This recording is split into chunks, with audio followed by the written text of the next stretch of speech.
Biko I want to join all this broadcast. Na metro maka na like na ifunanya. Go. Na metro maka na life na ifunanya. Into these programs will end now. Do so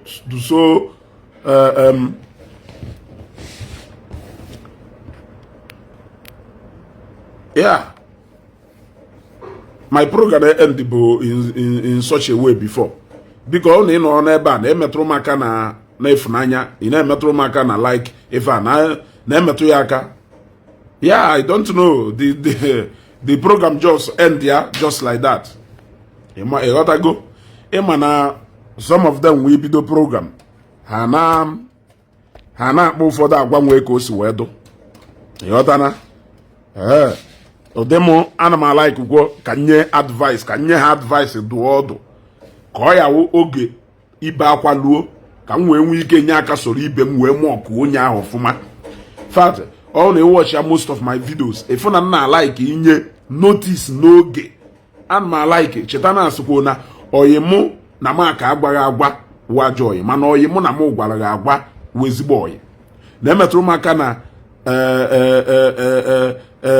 like button, then you know metro makana ifunanya, then only share about this video. Share no this video fuma. Go with avoid there this kind of disturbance I will before. You got to go. So as I was saying before that program end there, some time back, this guy is Jekulu, this guy and two of his friends, Jekulu, a pastor, not somewhere, they preach somewhere near the market. How we put the pastor, we just disturb here. Now, why are you put a preach on one call? They were constituting nuisance, disturbing the man. Now the video we got viral. The video got viral because they posted it. Him and I say na only one keta. Ahe ekweya anu isi sense. Ndị mmadụ na akomiti shakita. Ndị mmadụ na akomiti shakita. Igbo CNN dal. Ndị mmadụ na akomiti shakita. Wola aka ha mayu onwe ha ogbuni n'onu. Wopụta for ndị mmadụ to see. Inanye funa a lot of things say end golu career so many people n'ihu akwụkwọ wo ha ji aka ha out of ignorance. Video share wola aka ha wopụta ka ha wee chase a cloud along the line the thing wee makwe ha. E wata go metụ aka na share button. Now when that video biagawa viral, a lot of people were bata into the matter. I made the video, Ijowa made the video repeatedly. So many people talked about it, that if Remononye ministry talked about it. Now, some people will show concern now. Where puta? E gotta go. Akuzayon we say, no one will information of that particular pastor. Onya drop more information of that pastor. Alokwe Clement, good morning, sir. Nya drop more information on how to reach that pastor. Now, like I was saying before, emana nwata fu ogu egbole egbo, osi ogu pokwa ihu. Nwata fu ogu egbole egbo, osi ogu pokwa ihu. Ande onu yegbu nwanketa ahikweye anu isi sense. Now, the savior this guy is in with that time is that so far so good. Now that pastor should be up. Probably the pastor will Alex Smith, good morning. Probably or possibly the pastor one day God will fight my battle, or the pastor one day God will be my judge, or the pastor one day I leave everything for God. Now that is the only savior this guy sing we go for now. But I saw a video of this guy yesterday, opposed to that video yesterday. Ebe this guy potalo ne ton we na ase na if owozi we bunde oka na very soon na nde pastor ni na aho na nde ni na apụ eje ebu megaphone eje me preaching nilo na very soon na hano na the three wise men na abia halasha poso na agba na very soon na ndị pastors ahụ na-eje ezi ozi ọma nọ na the three wise men na abịa ha alachapụ ọsọ ka ntụkwu inu again.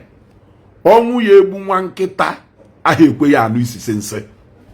He who the gods want to destroy, they first make mad. They first make mad. Ha yebu ụzọ ma onye ahụ na-awụ yala na-akpọ ụdị agwa nwe ka o si wee dụ ịmalụ na ọnwụ onye ahụ adụgo nso. Imani ife ye egbu onye aha adugo nso. ịma ife ya egbu onye ahụ adịgo nso. Ka m kwukwa okwu again. A sịrị na nchịkọ na-awụ anya wụ maka na ọfụrụ obere mmiri. Na nchịkọ na-awụ anya wụ maka na ọfụrụ obere mmiri. One day ha dị ya emetụ this guy. Jee detuo na ife a nkwuru. Ọkwọ that Ifrem Ononye pụrụ ụbọchị a ije mee ministration na ugbo agbobosi. Ọ pụta na Facebook wee kwuo ya openly wee kwuo na ọ na-eje na ugwu agbobosi ije mee preaching. Si jee gwa egwu ndị pastors a. Si jee gwa egwu ndị ụka. Si jee gwa three wise men a na-eme ndị ụka ndị pastor na-eje morning cry ọ ndị na-eje ministration ọ ndị na-eje evangelism nụ ha kwa maka ha agbafelu. Si jee gwa ha na nyanwawu Ifrem Ononye na-eje n'ugwu agbobosi now ije mee preaching ije mee evangelism. Ha bịa under that bridge do na ugwu agbobosi na nyanwawu Ifrem na-eje that place. O wee tinye na live video wee jebe that place. Kelee ebe Terry Makavela ha ka ogono Makaveli ka ogono warfare. Kelee ebe Fano that time. They ran away into the bush. Even in this video ọ na-eme ebe a efuna no n'ime ọfịa ka ọ nọ wee na-eme. Efuna n'ime ọfịa ka ọ nọ wee na-eme. Ifrem Ononye wee sego bịa under ugwu agbobosi flyover bridge bịa ebe ahụ nọ n'ebe ahụ eme evangelism. 3 of you ran away as usual. Now the 3 wise men onwe challenge nchọrọ inye unu. Remember na ịma na aha achịkọ mana because na unu ada achịkọ people like us ya nọ na-achịkọrọ unu nyere unu aka na-achịkọrọ unu. During the time I will always make reference to the past because you need to take record of the past, take notice of the present. It is going to determine what the future holds for you. Yes, you can never talk about the future without making reference to the past and the present. You got to go. So now, if you vote, I know those guys very well. They are 4 in number that came back from Ghana HK. I know, of course. I know. Without somebody telling me, I'm if those guys for a living. Without somebody telling me, I know what those guys do for a living. My name is Onwuye Oyekwe Nuisi Sense. Oyekwe Nuisi Sense. Look at you. Can you come and tell us what you do for a living? Can you come and tell us what the 3 wise men do for a living? Makaveli. Emano pasiri ike pota afamu wezugo. Ebi Zambia. Ana mazu afia wig. Ebia go record of ndị supply a week. People to go my shop na this social media platform. People fear. Yes, if you need more evidence to show you that na mu wezugo na na-azụ afia week, ịchọ afia onye na-egota na ịchọ contact onye na-egota azụ ndị na-azụ afia na Lagos Island na Balogun enye ngu. Ịchọ contact onye na-azụ afia na China enye ngu. Ịchọ ndị na-ebi mebi enye ngu. Ịchọ ndị na-ebi enye ngu. I can provide all these things for you. Emmanuel go different nalo legit. Ngwa the 3 wise men Makaveli ka ogono wafare achọrọ m ịmalụ na obi kalowo pụta bịagwa na ife na alụ na verifiable something na alụ. Enwe m colleagues, business partners ndị mụ na ha na-eme business ndị mụ na ha nọkwa na the same field. I can call their names for you. Go. I can call their names for you. Emmanuel na ife aka na-eme, nwa na ife aka na-azụ. Now the 3 wise men ịmarụ na obi kalogo pụta n'iru akwụkwọ bịa gwa anyị ife na alụ ebe ị nwere God ijekwu a pastor jere evangelism je na-ajụ ọ na onwe ife ọ na-alụ ngụmụ nwere ife na alụ ị nwere aka ọlụ were emogo ọnụ na-eyiri gown na-akwụgharị n'ilo ọ n'ilo ọ field work ka ị na-alụ na lapo ị na-alụ na ope ị na-alụ ndị ope ọlụ ị na-alụ na lapo ka ị na-alụ ndị ope ọlụ ka ọlụ kerife a na-akpọ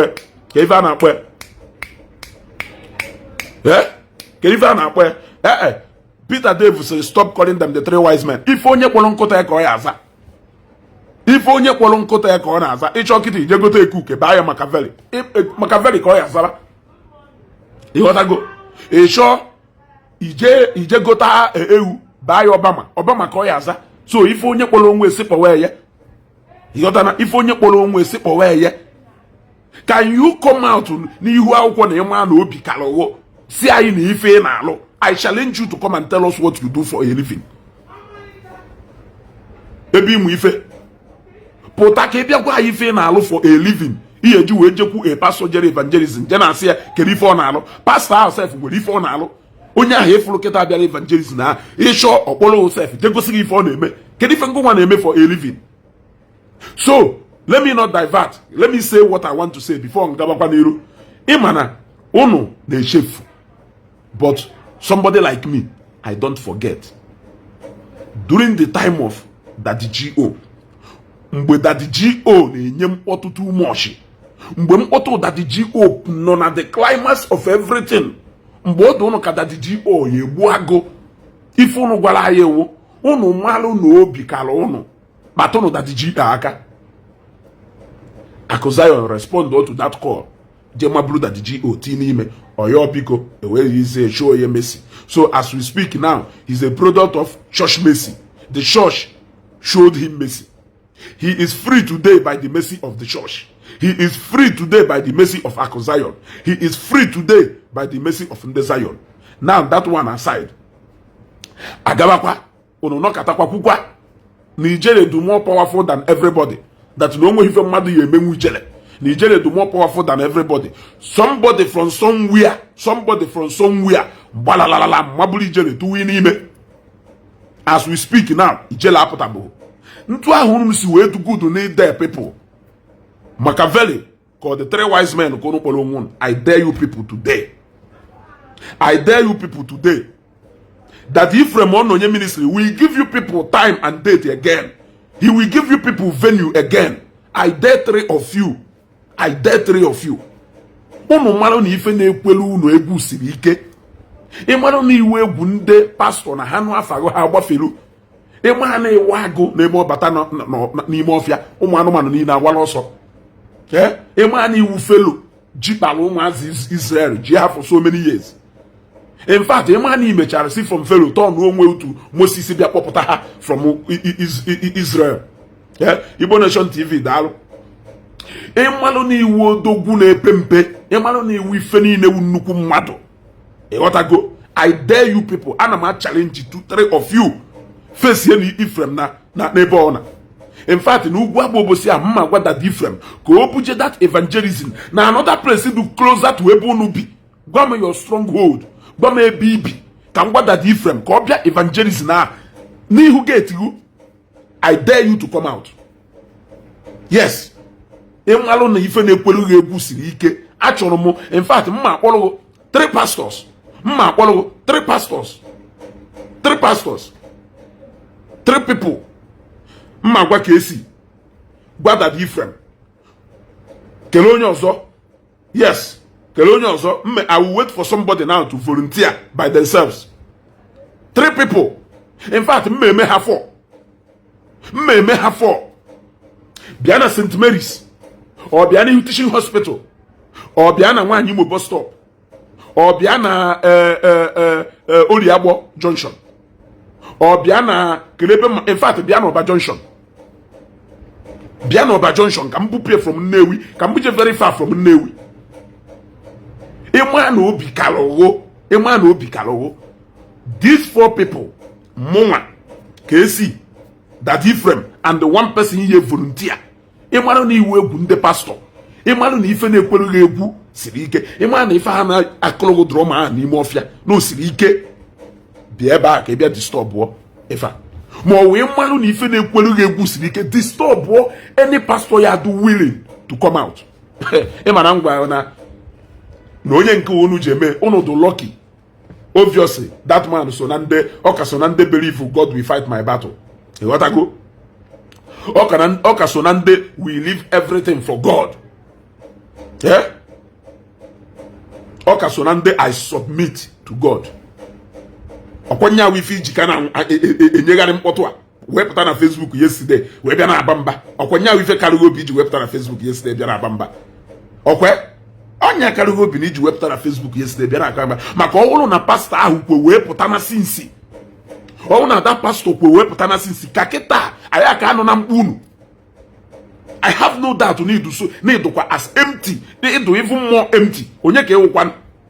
It do more empty than those other people say for akametugolo. It do more empty than them. Because if this guy see if na illiteracy, illiteracy a na-ekwu akwụkwọ so na ije ha akwụkwọ. O nwere onye jela ha akwụkwọ mana high level of illiteracy ka no 100 raised to power 1. Yet onye ahụ jere akwụkwọ. Yet onye ahụ gara akwụkwọ. No, Mexico TV ebe ya anọ wee nyela anyị aka na nọmba ya ewu ụbọchị ọwụ na that particular pastor kwetalụ wee pụta wee bịakwuru wee sị yes na ọnya ka nda bịa buli ebe ọ na-eme ife a ụbọchị ọwụ na that pastor wee pụta nwuo then izie nọmba ha ka ọ gbaa ọsọ gbachigakwa ebe o si wee gbabata ịma na a na-ekwu okwu often time abịa kpọọ ndị mmadụ na-ewu an illiterate onye ahụ eche not because of na ọgụ ha akwụkwọ onye gwarago na illiteracy have something to do with ideji mkpịsị o nwere onye jere akwụkwọ mana iti mpacha akwụ ya ka wo nwa onye agụghọ ncha mana ọ dị very intelligent o nwere onye agụ ha akwụkwọ mana ọ dị very intelligent do very articulate na ọ na-eme something nwee wisdom because wisdom enweghị anything to do with education. Yes, education can only sharpen and model that your wisdom to something.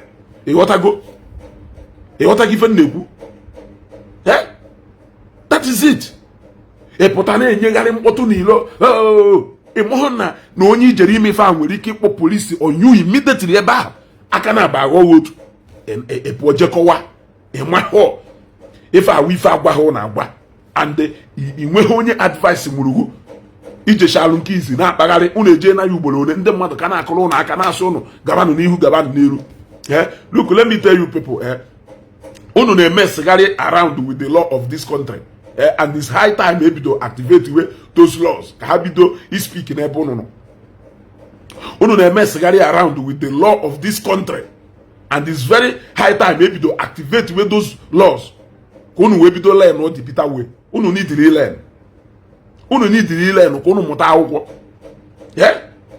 Ọkwọ this same itiboribo. Ọkwọ this same itiboribo. Biko ọ bụrụ na ị na-ebe achọ nke ị na-emetụ aka n'ịfụnanya na-emetụ aka n'ịfụnanya na-emetụ aka na like button na awụrụ nụ nyaawụ ọwụ na ishia bụ this video kaba ahụ fụ na ishia this video biko kaba ahụ fụ na ishia this video ịghọtara kaba ahụ fụ na ishia this video ịghọtara. It's high time ebidoro activate the laws of this land ka some of you wee nwee ike mara the enormity of some things unu na-eme na some things unu na-ekwu. Bajie ife idelu I forget kwa na the first day ị afụ mmayo the first day ị afụ mmayo ebe aka ya no wee ma na ezugo mmụọ ka no ho mmụọ the first day ị afụ mmayo ife a wifi izi ye buzo wee gwe iton kwa immediately fụ mpayo ịgbakwa mpayo ọzọ. Yes, the first day ị afụ mmayo if he did eba, I cannot mention it for reason best known to me. But if he did eba, if any in a deba, when negu and they are when now, your case over. He gotta go. Now, all na this guy challenge this challenging Neruha. Puzienu genyunu data. In fact, I need the new date and time. Negaleba na anya. Onya ya moon very soon. Onya ya moon very soon. Because one day, unu ye meye a pastor ya pota. And let me even make it a public notice today. Oruni wonye neje administration nege monti eba. Any day in on administration, any of these guys we put ebe in we harass yago. Any day in on badge maazị na-atụ akwụkwọ ama nọ this Machiavelli ya enwe this account ịma na agwa ngụ itiboribo ha enweghị grade itiboribo ha enweghị level. I need him even a soothsayer to come and tell me that na onye awụ bajie not this particular guy ya na-ekwu. I don't need anybody to come and tell me that. O wulu n'aka gosi onwe ye. O wulu n'aka gosi onwe ye. ọ bụrụ na iwu a pastor niile eje evangelism ọwụ na iwu a pastor niile eje evangelism ọwụ na unu wụ a church na unu na-eje evangelism any day unu jewelu evangelism onwe any of this ụmụ ofeke na ụmụ okoko bịa disturb wo ebe ị na-eme evangelism see ha video send ari ezugo na inbox ka activate one or two buttons ka ife mewe ozugbo owu no nwelu any of them bịaru disturb whether or the three wise men or other people from anywhere bịara ebe ijere evangelism wee bịa disturb wee bịa bully ebe ijere evangelism try ya fụ na onwere onye n'ebe ahụ setalụ video of ndị ahụ if one or two person out of them iwe hụ na ya kọvata ha ncha one or two out of them will serve as an scapegoat to ndị ọzọ. Other people will learn from them. Other people will learn a bitter lesson from them. Yes, it's high time I don't make things right one after the other. When we finish with this set of people, we will go into another set. When we finish with this set, we will go into another set. With the law, legally, not this noise they make. Legally, pekwasigido ha, kajisicha ha kadewe ha in size. Ebehano. Uche habia. Factory resetting. Or if I need make it do ha before he will marife. Anywhere, in fact, bidono tata jem evangelism. Or go to nature him evangelism. It might be a milu eba bushabo naba. Oh, name Bible verses here, you meditation. Pueba jebuabu. Ebuabu bushabo naba begu. Yes. Ipueba buabu punawenu, epunachenu. Bajie ama nongu wonye na address. My happiness wone na eba na anu ife na-ekwu. I challenge you people. Okwo the three wise men kono kpolo nwonu. Ana me emu open challenge today. Jekwu that from ebo jelu ministration. Jeba je megeri ifi megeri ubosi a. Ipụta in 1 month. Mana ma hezugo. In fact, any ntu owunis na shwe, I trust Ifrem ononye. Oye nye 100% dosage more than oni need here. Shenifu unde susugari. A lot of umu ekperima. A lot of umu ekperima osochoro. Hababata choka ha wolu. Omenala buze Ezeaku we kpuchie ife niile. Yeah? A lot of umu ekperima. Ndohi. Ebe niile. Ndohi. Mwabata. The next place they have to hire agbapu under omenala bu uzo okwu ase na onwu. Omenala bu uzo okwu ase na onwu. Eh? N'enu inwe God ịpụta n'ihu akwụkwọ. Etu akunu si egbu onwu. Okwedi etu akunu si egbu onwu. Iya akwụkwọ onye Yoruba, ọ na-atụ akwụkwọ ahụ, ọtụtụ akwụkwọ ahụ were ego eti na-akpa. Ya amadoro self na onwere ife na-eme. Ma na-etu aka ụfọdụ ji eji aka ha si onwe ha ọnya, ma ya onwe ha ọnya, bịakwuo onwe ha. Eh? Etu aka ụfọdụ si eji aka ha tụọ onwe ha mmanụ bupụta n'ilo aka akpara onye ọwụ. I nwere God ebi question ife mmadụ na-eme for a living. Kedu ife ị na-eme for a living? Can you tell us what you do for a living? Yes. Can you tell us what you do for a living? Agbago m ife na-eme for a living. Ana m ele wig. Ntutu isi ụmụ nwaanyị. Enwere m evidence onye na-azụta n'aka. Nwee evidence ndị na-egolu m. Nwee receipt nji azụta n'aka mmadụ. Nwee invoice nji elebe ndị na-elebe. Pụta ebe a ka ị bịa gwa anyị ife ị na-eme. Pụta ebe a ka ị bịa gwa anyị ife ị na-eme. Ka ife ị na-eme. Ọkwa ị nwere aka ọlụ. Ọdụrụ unu isi. Yeah? Ọdụrụ unu isi. Onye pụta ha, ịdụ jobless. Kedu ife ị na-eme? Ị na-eje ezi ozi ọma, ịdụ jobless. Bịa ka ngosi u ka esi ya nna agwa unu ebu megaphone eje morning cry.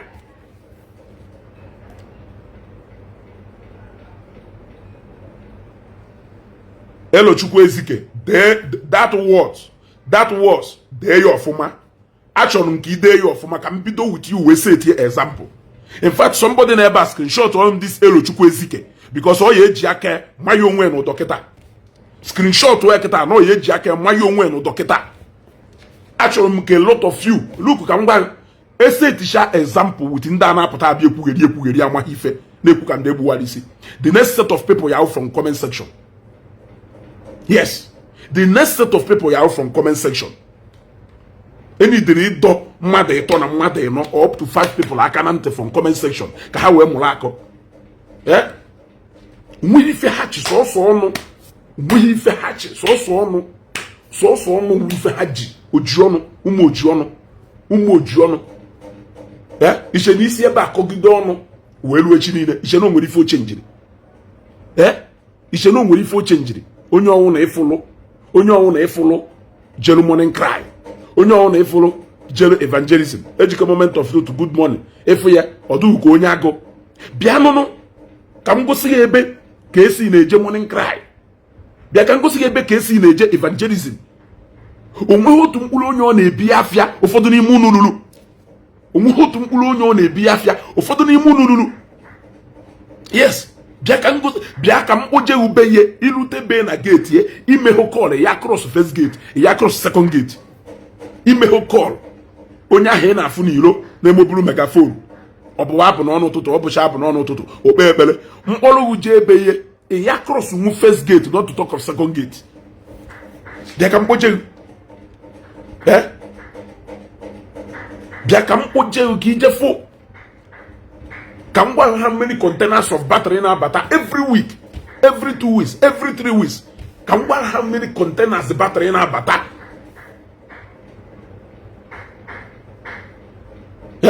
Jee kwụsị ya n'ụzọ na ebe o jere ime evangelism. Ka m gwa ya na ọnkụl ahụ ị na-edoro anya na ọnkụl ahụ ị na-edoro anya were zuzugharị ife ahụ ị na-ezuzugharị na that your uncle do answerable to somebody. Ka m gwa ya na that your uncle or na that your relation ị na-edoro anya were emegheri not answerable to somebody. Some of you are able to create a network by yourselves. Nwụpụ any network iji akago we create. N'enu bụ CEO official itiboribo chọọchị si adụghọ na north. Ma ọ dị mgbe nwanụ ndị Hausa gbawala unu ụka ọkụ ha chụ n'ihodo unu ụka ka ị nọ na north. Onye gwara na ị nọ na north. So chọọchị niile dị na north emechisiana. Churches niile dị na north emechisiana. Okay, bụ CEO official since ị nọ na north nwee sense. Since ọ nọ na north nwee sense. Ofeke dụkarụ since ị nọ na north nwee so ọkwọ unu do against the religion. Unu do against religion so much. Mana na north ebe ahụ ị nọ ha do more religious than even us because na ife ọsọkwa ugwu na-eme oge ahụ eji eme ekpere ruo ife onye Muslim ọpụta ozugbo ukpunata okpere ekpere. Since ịmụ ife achọrọ nke ịpụta na the street of Kano, the street of Katsina, among Sokoto, among part of the north ebe ị nọ achọrọ nke ịpụta ebe ahụ kwa afa Muhammad si na ọwụ ofeke. Yes, enwe so many churches na Sokoto, enwe so many churches na Zamfara, and then we so many churches na Kano and Kaduna asagongie. Yes, either out oye akpọmụ people heseta churches gosinya mana mu enyego another challenge keta okwe feel you need to against religion. If you na religion with the problem of Africa cause Ndi Igbo ka religion with problem ai ana ma there nsegu pụta na the street of Sokoto gwa ha na Muhammad wu onye ohi, gwa ha na Muhammad amaghị ife, gwa ha na Muhammad wu onye nzuzu. Pụta kwuo ye ịdụ ndụ beyond 10 minutes ema na ọhụm uwe ezugo. Ịdụ ndụ beyond 10 minutes mara na ma ha ezugo.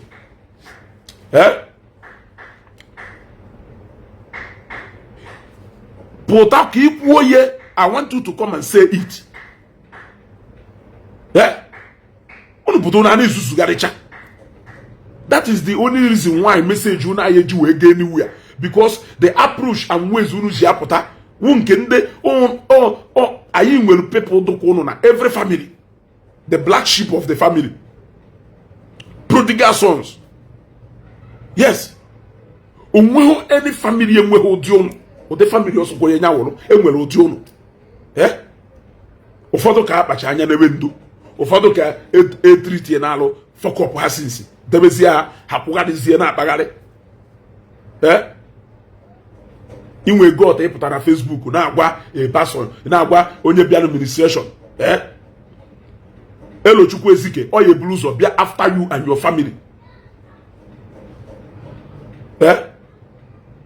o tegere ibe nonsense o tegere ibe ọ ga-ajụrụ madam ajụrụ nga ajụjụ na ọ bụrụ na nwoke ọ nọ nwaanyị ka ewu asịrị ngo ịmalụ na obi kalụgo pụta na the street of Kano pụta na the street of Katsina and the Sokoto pụta ebe ahụ kwuru n'etiti iro kwuo na Mohammed wuo onye ohi pụta kwuo ihe na ịma na obi kalụgo pụta kwuo ihe yes pụta kwuo ihe ana m challenge gị taa pụta ka ị kwuo ihe in fact kwuo ihe na Facebook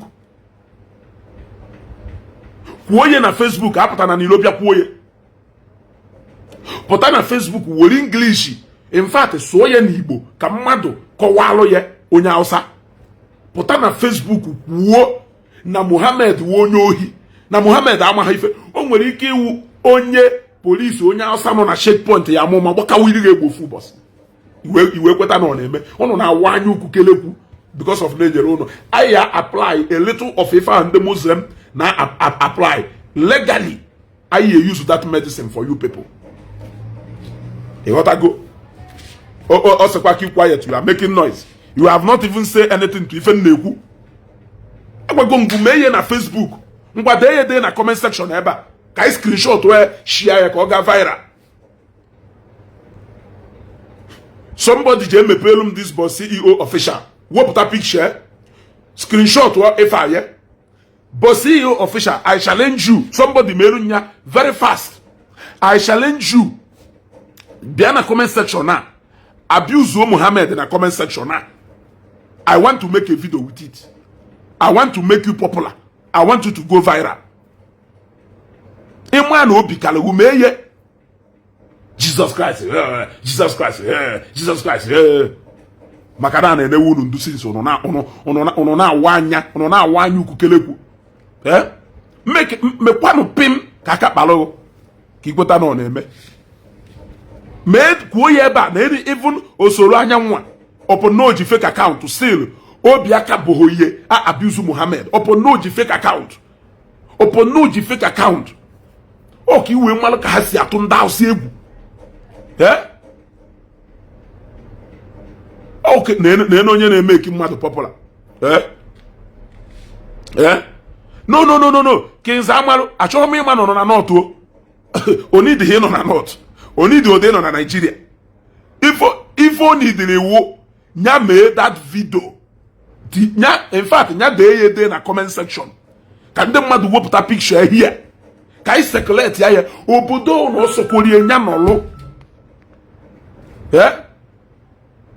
obodo na osokorie nya nọlụ ndị Muslim ye fishie out pia waya has confirm of here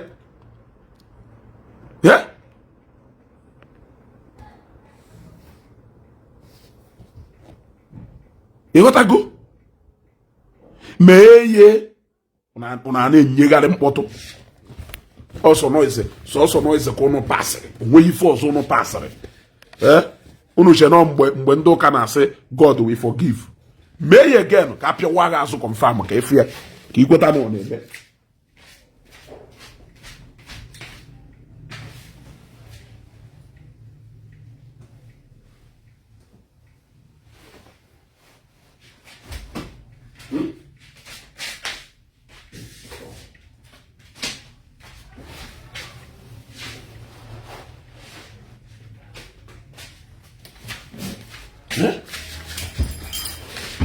mee ihe ka apịawa ya azụ ka ịfụ kele onye delu does it mean ke o nwere kọmentị m chọrọ ịgụ ebe a ọ sịrị ka eda kọmentị does it mean Igbos cannot manage social media or what? I never see this kind of drama or saga anywhere. Eya channel your question to somewhere else. Ka I wee ghọta ebe ị na-ekwu. Ị ghọtago? Now, Henry Nwaka Ezeobi nyegari debe mkpọtụ here. Anyị go challenge here. Mwe sego, jee na comment section. Ndị niile na-akpọ afa. Somebody screenshot olumo their Facebook name. Ofu onye ezitie the program. Jee mepe ya ozugbo. Wepụta pictures debe stand by. Bịa na comment section. Abuse Mohammed. Abuse Mohammed. Achọghị m ịma na ị nọ na UK. Achọghị m ịma na ị nọ na America. Don't worry. Ebe ọwụ na ị nọ. Hand must touch you. Hand must touch you. Onwe any of you yeme. Yet every day religion also Christianity. Also Christianity will the only religion in Nigeria. And we two religions so constitute of 80-something to 90% population. Ndo so ni ndegede na ndembu nwere ike ru 2%. Ịghọtara? Even 10 any for afọ ndegede na ndembu nwere ike iwu 2 or 3% of those of that 10. Ịghọtago? Yeah? Abuse oye ịma onye Mohammed wo iti mpasha akwụ. Ịma onye Mohammed wo iti mpasha akwụ. Unu na-atụ egwu. Gụnụ ka unu na-atụ egwu. Onye ọsọ ya achọ ka o buru gị ife ebe a. The moment that ọkwa kịta ọkwa ha na fast. Ọkwa ha na fast kịta. Ife onye ọsọ na-achọ ilewe gị ife. Ife onye ọsọ na-achọ ilewe gị ife. That sound make ha maka imechi fasting ya. Ọ hapụ ife ahụ ọ na-elewe gị. Ịghọtago? Ọ hapụ ife ahụ ọ na-elewe gị. Na-kpuo Bolaji you listen too much. You listen too much. Ịghọtago? You listen too much. Gebe ntị o. Adọme against ngụnwa. Adọme against ngụnwa. Ide ege ntị too much. Ịghọtago? Kama na ngụnwa nwere problem with mụnwa na-ekwu too much. Mana oge ọ na m na-ekwu ịbịa na-ege. Ntị ya afụgo ụfụ. Ntị ya afụgo ụfụ. Yeah? Ị ya afụ onye Hausa. Ọ chọọ ka o buolu gị ibu. The moment ọ nụrụ that sound. Ma nke si ada ekwu efu ya ọ drọpụọ efe ahụ ọ na-eme ozugbo na-akpụ ozugbo ka o je mechie fasting ya. That is how religious ha do. Ugboro one ka ha na-ekpe ekpere in a day. Ugboro one ka ha na-ekpe ekpere in a day. Even na airport ọwụ na-epụta na ị afụ ebe edemelu ha space ebe ha na-ekpe ekpere.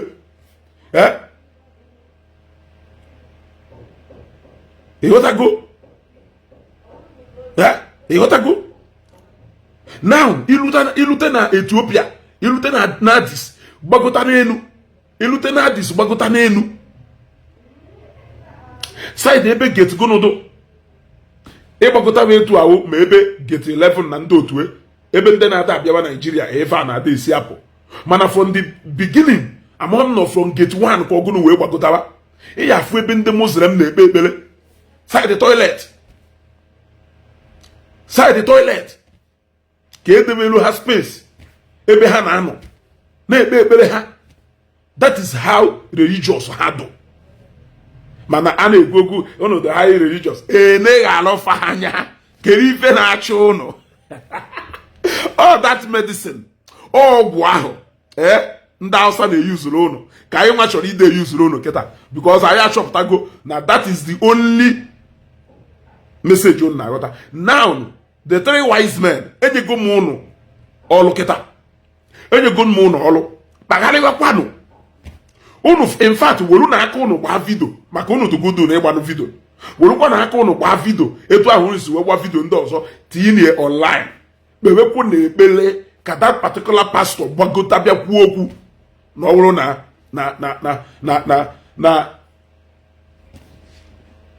na ime ọkwa ha bịa ka a gbaa ya uso n'ike nwobele ka ibe kpakpakpa ka ndị mmadụ celebrate kwa publication n'isiru na ebe Showore nọ. Ka Showore tekwa maka arụ ka ndị mmadụ celebrate ya ka efu ya n'anya ọcha. Ka efu ya n'anya ọcha. Gụrụ ezi Igbo ajụgo nga ajụjụ sịgo the 3 wise men ọwụ na ụnụ na ebe a na-elele this video. Ana m agwa pụta na Facebook bịa gwa ndị mmadụ ife ya na-alụ. Ebe ị nwere ike ịpụta jekwa onye bịara evangelism na-asị ya na onwe ha aka ọrụ. achọrọ nke ịpụta ka ị bịa gwa ndị mmadụ ife ị na-alụ boldly. Anọrọ na m ebe a kịta akwụ ife na-alụ ezoro nyezo. Anọrọ na m ebe a kwuo ife na-eme ezoro nyezo. In fact, ịchọ agwa ngụ ma onye na-eburu m afịa kago, agwa ngụ ma onye na-akagolu m afịa, ịmala afe onye ọka etiti ebe a ote ha aka mbube ha. Agwa ngụ ma onye na-akagolu m afịa ka i wee malụ na m nwere ife m na-emedu legit. So achọrọ nka the three wise men ka ụnụ pụta. Now all these three itiboribo, ịmana nna akpọ itiboribo, ịmana nna akpọ ugogbuzuo do idelu stories amọmụ nke wu stories ugogbuzuo do gwa ha ife nna alụ. Ị na-asụbọchasị na mụ na agụ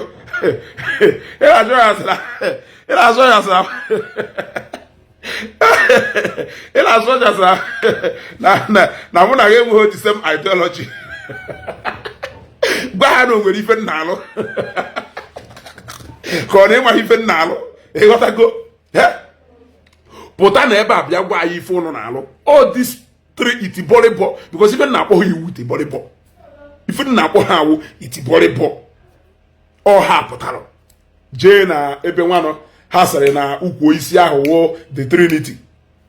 Ruo ebe ahụ ịmụkwụ na ọwụlụ mmụ na-eme mmadụ interview wee chọọ ka m welu that interview na-eme onye ahụ wee prove something.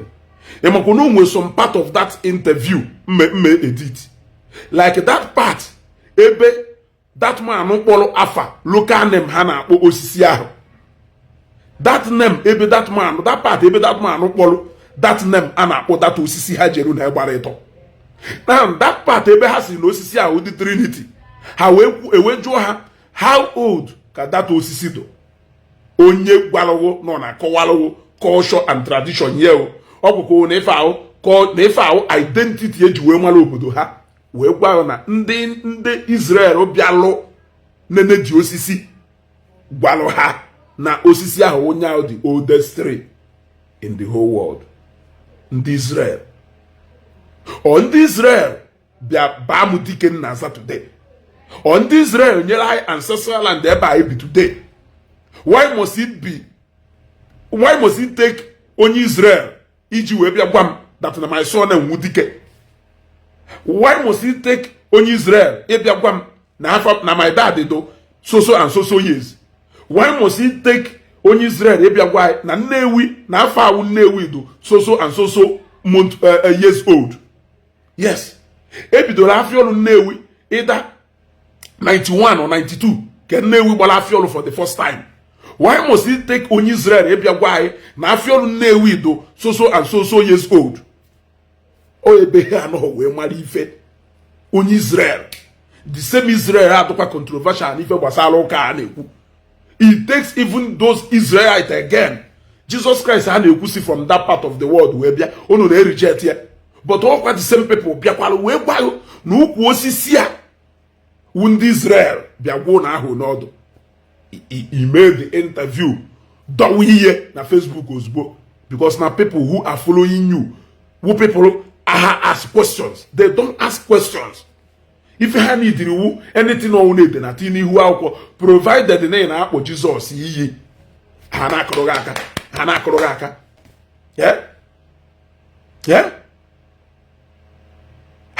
aka na-amara gị aka. Right on. Now ukwu osisi ahụ ị na-akpọ Trinity asụsụ Nnewi ka ọwa asụsụ nna ya. Trinity ahụ asụsụ Nnewi ka asụsụ nna ya. Do you know the meaning of Trinity? Do you know where that word Trinity came from? Ha wee gwa na that Trinity a na-ekwu nọ na ana Igbo n'ọ bụ ụnụ ka abịa were ihe. Wee jụọ sị Trinity, is it your language nna ya ka ọ language Nnewi ka ọwụ? Yes, or language Nnewi ka ọ language nna ya ka ọwụ. Unu ye claim gide ofu ụbọchị claim onu otuto toru mmadụ na-abụ wonu ka o toru first before we jeta onye ahụ. Unu ye claim gide things one day. Ifu ebe mmadụ ya apụta claim na otuto toru onye a na-abụ wonya ka o tochalụ wee bịa to onye a na-abụ. Sọsọ ka o wee wụrụ na ife niile about this life started with the Igbos. yet Igbo so na people ka do backward.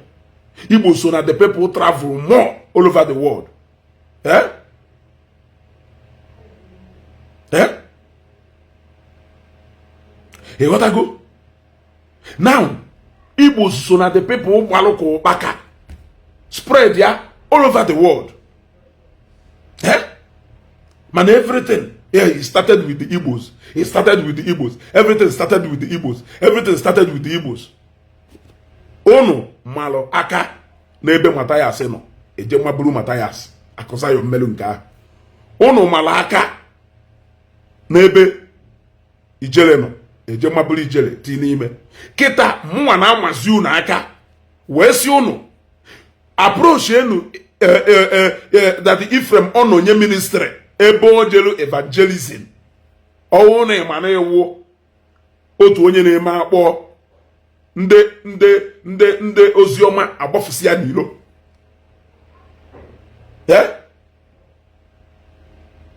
Ma ọ ka ngwa ya ebe mmụnwa ya anọ ma amaghị ife mmemme nlu ebe ahụ na ma abụ abụ na ama n'elu na-akwụ n'elu na-akwụtu.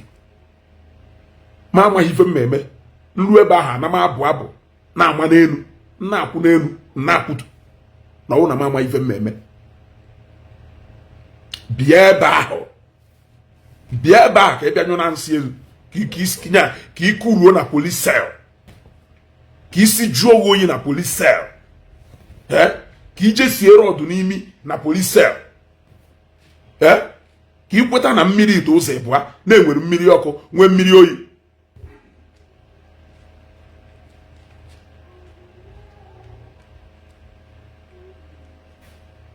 Boss CEO official, je go that history. You need to that your history.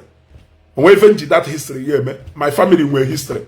Even the interest now na my family history. And even your own history, blue your own history. Nyato logo. You got to go. Blue your own history. Nyato logo. Ebia no mo na ya. Ayi nwelu nwa dibia.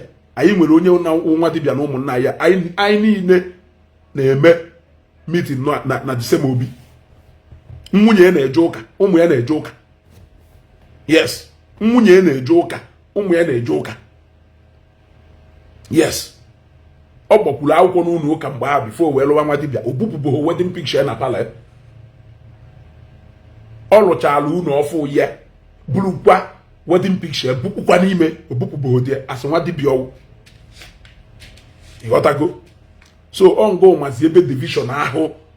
Not until unu pụta n'ihu akwụkwọ bịa megheri ibe ife unu na-emegheri. Onye na ibe na-anọ. Gwa m onye na ibe na-anọ.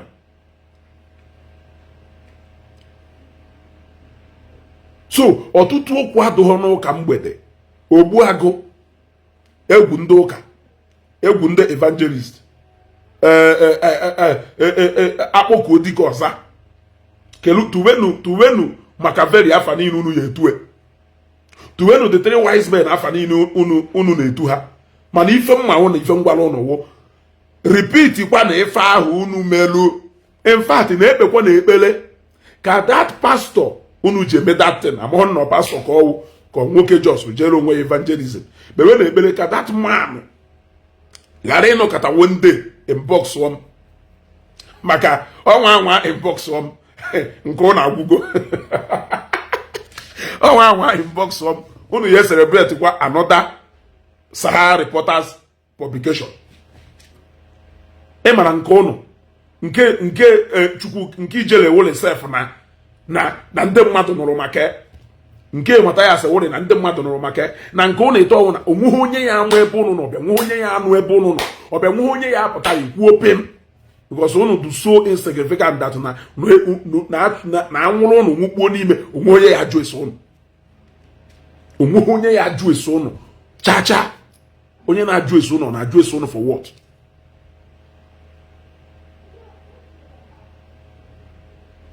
Onye na-ajụ eso unu ọ na-ajụ eso unu for what?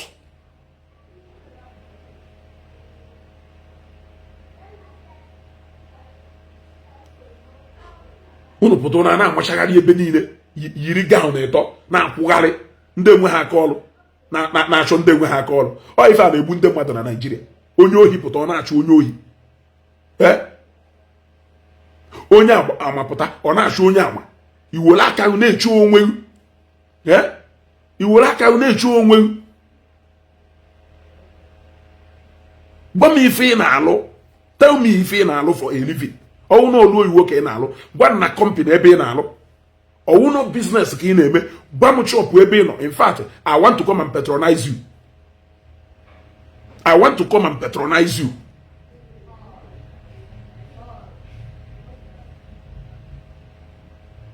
Onye amụma arenji so na onye kado smart. Onye amụma arenji so na the smartest somebody mfugolu among ndị omenala bụ ụzọ eziokwu a. Onye amụma arenji so na the smartest somebody mfolo na ndị omenala bụ ụzọ eziokwu a. Yes. Reason nji wee gwa gị ya wụna no matter ife owu na ọsọ unu na-ekwu onye kpekpe Ebuka Obiafa ọkpọ Ebuka Obiafa ọ ya ama ebe ọ kpọrọ ya afa ọ jọs na-emimi ike Ebuka Obi mana okwe ha akpọ ya afa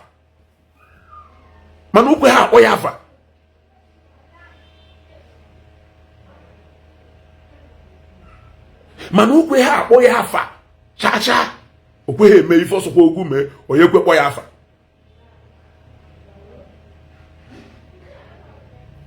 In fact, bido no morning cry today. Ịmaghị ife ihe eme. Bido no evangelism today. Ịmaghị ife ihe eme. Ilute na afọ nnobi kwụrụ ebe abụ. Wolu megafonu go bụ abụ. Ịbụcha abụ. Ekpe na ekpere sef. Ịbụcha abụ naba. Achọ nke eseti elu ụmụazị atrapụ ka ha wole aka ha jee ma n'ọnya. Ka ịgbanwe ha n'isi. Ịmaghị ife ihe eme. Ịpụta n'ofu abụ ụzọ ịtọ. Nọla ebe ahụ mmewe ife ọ na ị na-eme.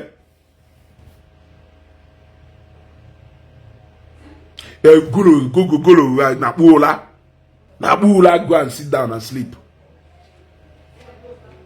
Na-akpụ ụla ngụnwa na onwe ewute isi sef arrest kwuo ngụnwa nwe ife ihe eme. Ngụnwa tụ isi arrest kwuo ife jikwa na arrest ụnụ ahụ ụnụ na asịrị ka emewe ihe na rogediti ọ ka emewezie ihe na mmadụ wụ isi ọkpụkpụ na ụfọdụ n'ime ụnụ wụrụ isi ọkpụkpụ ụfọdụ n'ime ụnụ ahụ n'isi ọkpụkpụ.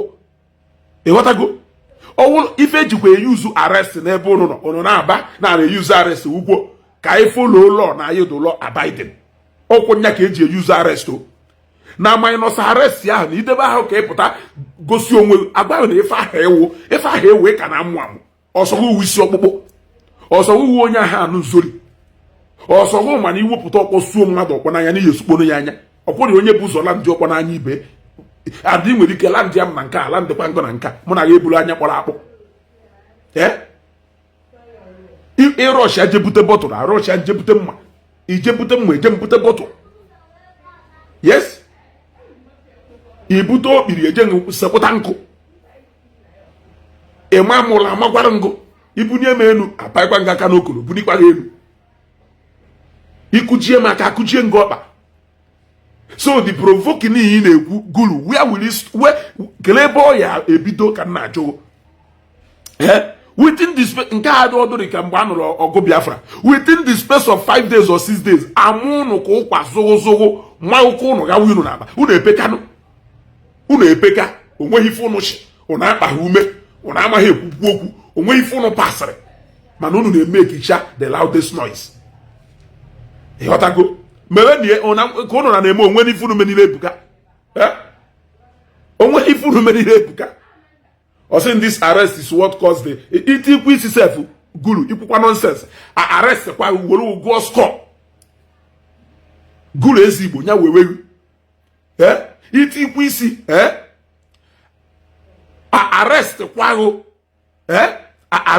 were ụgwọ score.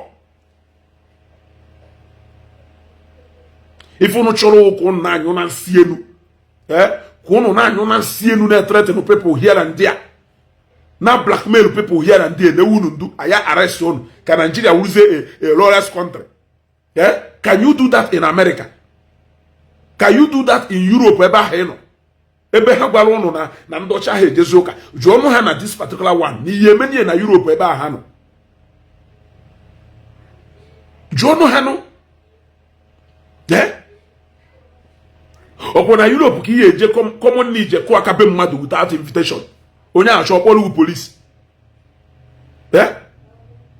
nyezi ka ị ya apụta na constitute nuisance ife iruo na ya enebeghị ndụ because of na iwu ebe a na iwu obodo anyị nọ na aha alụ ọrụ guru ovive na-agwa gị na the law aside unu chọkwadị ka amachia ya energy to energy unu ka na-amụ amụ unu etretis na wuti mgbe ife a na-ekwu bidoro gunu ka ihe emenwu gunu ka ihe eme oke guru mụ na one on one mụ na unu ọkụ ikekwe ma ga-etiwu na m ikekwe ka itiwulu m ikekwe ka ọnwụ ngwe ya akụji m onu ikekwe ka ọnwụ mụ ya agbajisi ọkpa na-abịa ya gazi ije so ha chọrọ nka mmalụ ife ụna awụ ndị Iraq ụna awụ ndị Iran ụna awụ America ji world power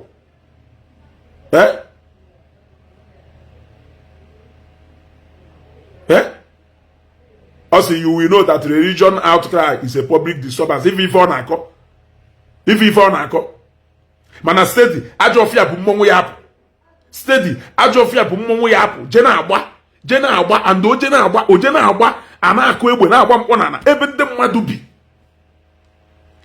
mkpọnana one ka a na-agba na Ọkịja everyday mkpọnana one ka a na-agba na Nnewi mkpọnana one ka a na-agba ebe niile. Is it not a public disturbance ka nna ajụ? Is it not a public disturbance? Mmadụ iburu moto na-aga mmọnwụ akwụchieri ya ụzọ. Is it not a public disturbance?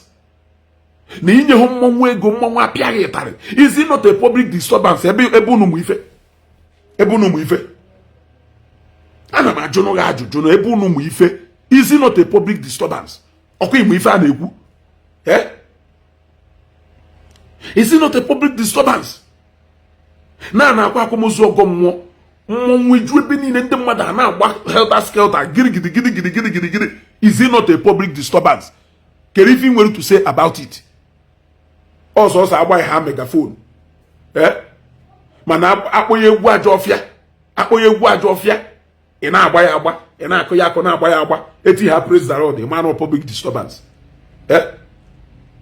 akpọnye egwu Angus kpọ ihe n'elu moto buru ihe na-akpagharị ma ndị na-ele ọgwụ obiri na aja ọcha gonokakusu nka ọ bụrụ public disturbance a na-eme ebe ndị ọcha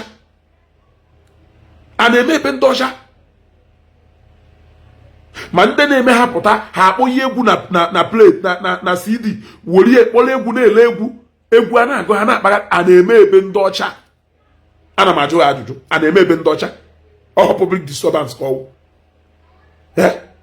ma ndị moto paaki ya wapụta akpọnye egwu Ọnịcha Owerri ọ public disturbance a na-eme ebe ndị ọcha. Guru ezigbo amụhọ nne na ebe a achọrọ nke ị na-aza m kwesọn niile a na-ajụ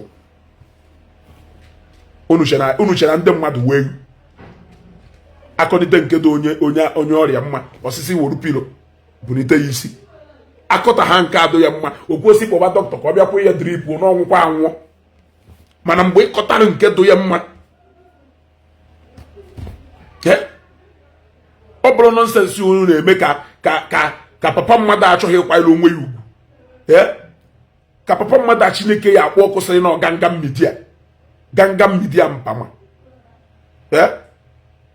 ka pampam gangam midia mpama ya eji wee pụta ebe ihe dị na-aba de ọsọrọgono I like his teaching.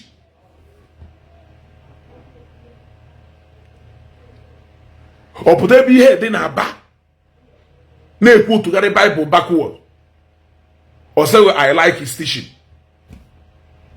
Ọ pụtazi ebe mụnwa na-ekwu okwu nke m o wee sị m na m aha ekwu ka onye Nnewi na ndị Nnewi adọtụ religious ndị Nnewi adọtụ religious because of na mụ na-ekwu na Jesus Christ weze mana ndị Nnewi adụtụ religious na ngụnwa jeneto ihe dị nọ na kọtọ Bible Nnewi dụtụ religious ị na-akpagharị na comment section niile ma afụgo comment gị ugboro one na nke Mathias afụgo comment gị ugboro one na nke Agbalanze nke nọ Nigeria afụgo comment gị ugboro one n'ebe a na-eme different life program.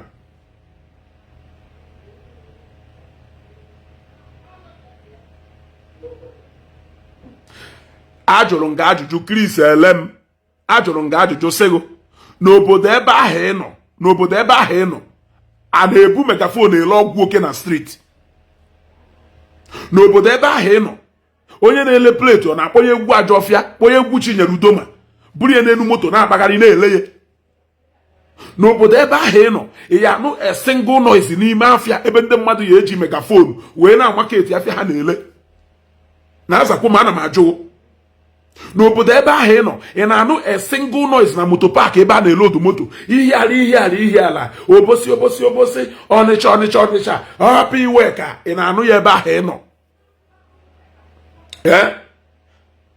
eze ọ na-egbu gị gbogbo Oliche afọ na-asago gbogbo Oliche ị na-anụ ya n'obodo ahụ ị nọ ana m ajụkwa ajụjụ ndị mmadụ ahụ asanya n'obodo ebe ahụ ị nọ mmọnwụ ọ na-agbalụ wolu mma a na-agbalụ wolu mma na-achụ mmadụ chụgido mmadụ pụta butuo ojoko mmadụ nwere mmọnwụ na-eme obodo ebe ahụ ị nọ mmadụ ọ na-arịgoro n'enu akwụ onye ọzọ jee were ọkpa zọpịasịcha ma igudu na ekala ọmụlituo mmọnwụ ọ na-eme n'obodo ahụ ị nọ ndị na-azakwa m ajụjụ a na-ajụ n'ozukwa ebe a n'obodo ahụ ị nọ ịya amani nwaanyị ụla ghara ịba nga mana ịma n'obodo a mụ na ahụ nọ na mmọnwụ na-achụgido nwata nwaanyị jide nwata nwaanyị were ịtarị pịagasịcha ya ahụ ịma na ọ na-eme n'obodo a mụ na ahụ nọ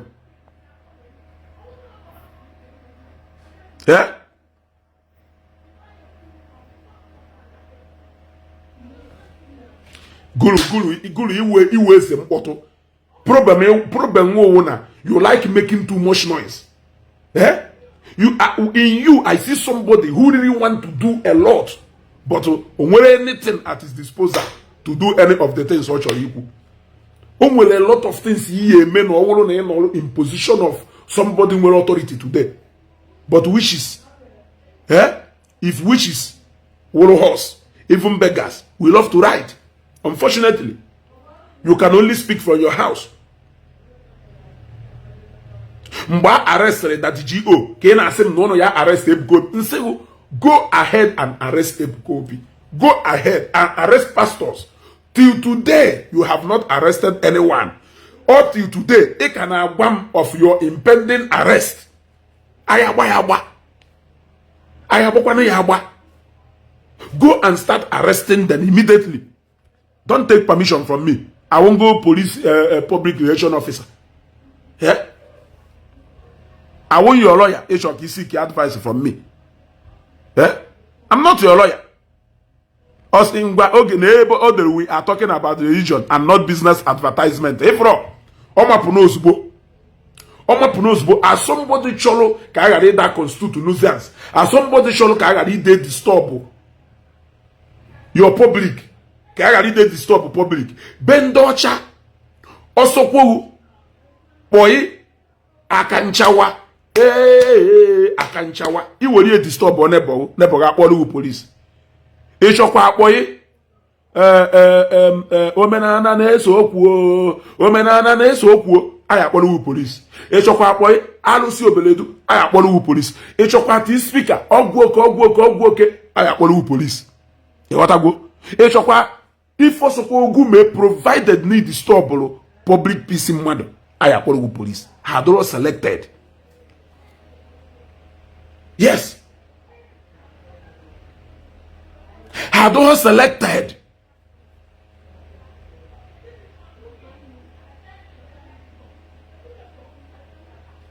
Yeah, Waki Bemotos, thank you very much. So many people are creating public disturbance in Nigeria. But why higher GC were to selected and I will see you down to Ndoka? Why?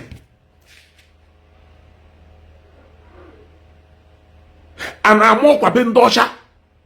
Ọkwa dị oke mkpa anyị na-akwụ maka ezinụlọ Bendebe Okafọ maka ọnwụ ezi mama ha bụ Madam Philomena Okafọ onye hapụrụ anyị n'abalị ụbọchị ole gara aga. Akwamozu ya abịa na izu ụka ole na-abịa n'ọnwa Mee. Anyị na-asị ka ndị enyi, ndị ọgọ, ndị ikwu na ibe, agbata obi na amara m mmadụ niile ka ha biko bịa nọnyere ha. Onye tiri aka n'ọkwa bụ Maazị Christopher Okafọ n'afọ ezinụlọ. Ị na-anụ ebe ndị ọcha mana ị ada alahụ ụla n'ọnụ ụtụtụ ọkwa akpọta ego n'ụla. ya bamba mana mmadụ ti ha praise the Lord ibini ebe bamba mmadụ ti ha praise the Lord ibido bamba biko na anụ voice ma ọ na anụ voice somebody dey elu m yes ọ na anụ voice m mmadụ dey elu m yes ọ na anụ voice somebody dey elu m yes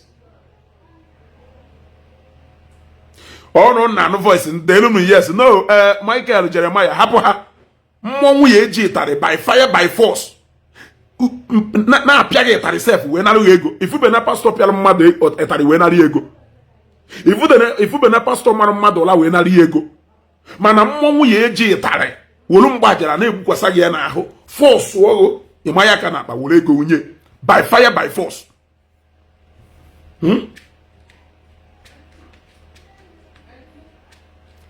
ha ya ekwu okwu na yo ohi disturb ndị mmadụ